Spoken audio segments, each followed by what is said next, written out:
Hello friends, welcome to defence matrix. तो एक बड़ा प्रिक्योरमेंट क्लियर किया गया है और इस बार ये मीडियम ट्रांसपोर्ट एयरक्राफ्ट को लेकर है। तो डिफेंस प्रिक्योरमेंट बोर्ड द्वारा करीबन 60 मीडियम ट्रांसपोर्ट एयरक्राफ्ट के प्रिक्योरमेंट को क्लियरेंस दे दी गई है। तो डिफेंस प्रिक्योरमेंट बोर्ड को लीड करते हैं हमारे डिफेंस सेक्रेटरी आर.के. सिंह। अब इस क्लियरेंस के मिलने के बाद मामला डिफेंस एक्विजिशन काउंसिल के पास जाएगा, जो कि एक्सेप्टेंस ऑफ नेसेसिटी प्रोवाइड कराएंगे, जिसके बाद नेगोशिएशंस का सिलसिला चालू होगा, जिसके बाद फिर अल्टीमेटली सीसीएस अप्रूवल दिया जाएगा किसी भी कंटेंडर को चूज करने के बाद, और फिर डील साइनिंग होगी। तो प्रोग्राम करीबन 1 लाख करोड़ तक कॉस्ट कर सकता है और यहाँ पर जो प्लेटफॉर्म है ये buy and make India route के थ्रू लिए जाएंगे। 12 एयरक्राफ्ट जो है ये फ्लाई अवे कंडीशन में चाहिए होंगे, बाकी 48 इंडिया में ही मैन्युफैक्चर होंगे, जैसे कि C295 के केस में है। तो बेसिकली यहाँ पर AN-32 के रिप्लेसमेंट को देखा जा रहा है, लेकिन एक कैटेगरी ऊपर जाते हुए हम मीडियम कैटेगरी के ट्रांसपोर्ट प्लेटफॉर्म्स को इस्तेमाल करते हुए उन्हें रिप्लेस करेंगे। तो यहाँ पर कंडीशन रखी गई है हाई एल्टीट्यूड एनवायरमेंट्स में ऑपरेट करने की, शॉर्ट और सेमी प्रिपेयर्ड और अनपेव्ड सरफेसेस से टेक ऑफ करने की और लैंड करने की, ताकि ये हमारे एडवांस लैंडिंग ग्राउंड्स में जो कि लद्दाख में है और नॉर्थ ईस्ट में लैंड हो पाए। तो यहाँ पर जो मेन कंटेंडर है वो C390 मिलेनियम है, जो कि एम्ब्रेयर का ऑफरिंग है और ये प्लेटफॉर्म महिंद्रा के साथ मिलकर इंडिया में बनाए जा सकते हैं। वहीं पर दूसरा जो है ये अमेरिकन C-130J सुपर हरक्यूलीज है, जो कि टाटा के साथ मिलकर मैन्युफैक्चर इंडिया में किए जा सकते हैं। तो अगर आप एग्रेसिव ऑफरिंग की बात करेंगे तो ये इन्हीं दोनों कंटेंडर के साइड से है। बाकी एयरबस का A400M भी यहाँ पर एग्जिस्ट करता है, लेकिन उसके लिए कहा जा रहा है कि जो रिक्वायरमेंट यहाँ पर सामने रखी गई है उससे एक्सीड कर रहा है और इसलिए प्राइस पॉइंट भी थोड़ा उसका ज़्यादा है, तो कंपटीशन में उसके होने के चांसेस कम हो जाते हैं। सिमिलर चीज़ जापानीज़ कावासाकी C2 के लिए भी है। पर हमारा पर्सनली ये मानना था कि अगर आप लाइट टैंक्स को डेवलप कर रहे हैं जहाँ पर वज़न 25 से 26 टन के अप्रॉक्स होगा, तो इससे कम की कैपेसिटी का प्लेटफॉर्म यहाँ पर इतने बड़े नंबर में लेना उतनी समझदारी नहीं होगी, क्योंकि आर्मर्ड व्हीकल्स के जो नंबर्स हैं वो आप बढ़ा रहे हैं। तो अगर आप मीडियम कैटेगरी में जा ही रहे हैं तो उस वेट क्लास में जाइए जो कि दूसरे बड़े प्लेटफॉर्म्स को भी कैरी कर पाएँ।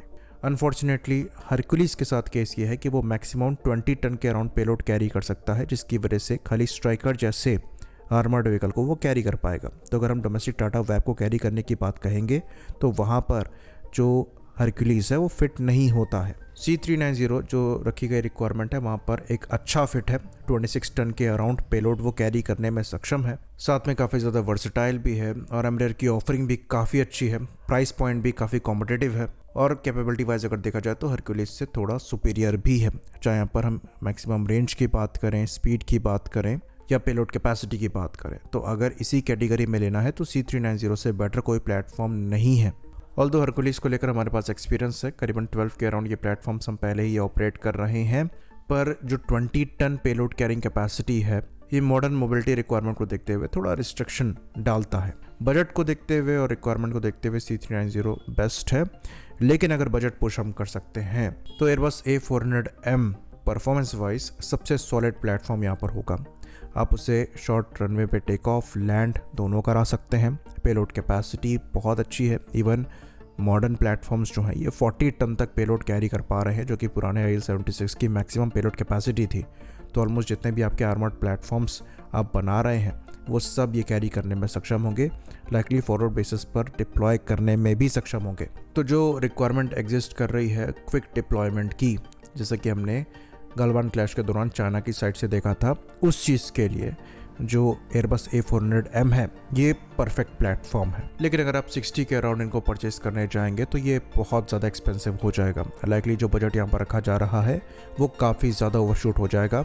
उस लिहाज से C390 better cost to performance ratio आपको देता है।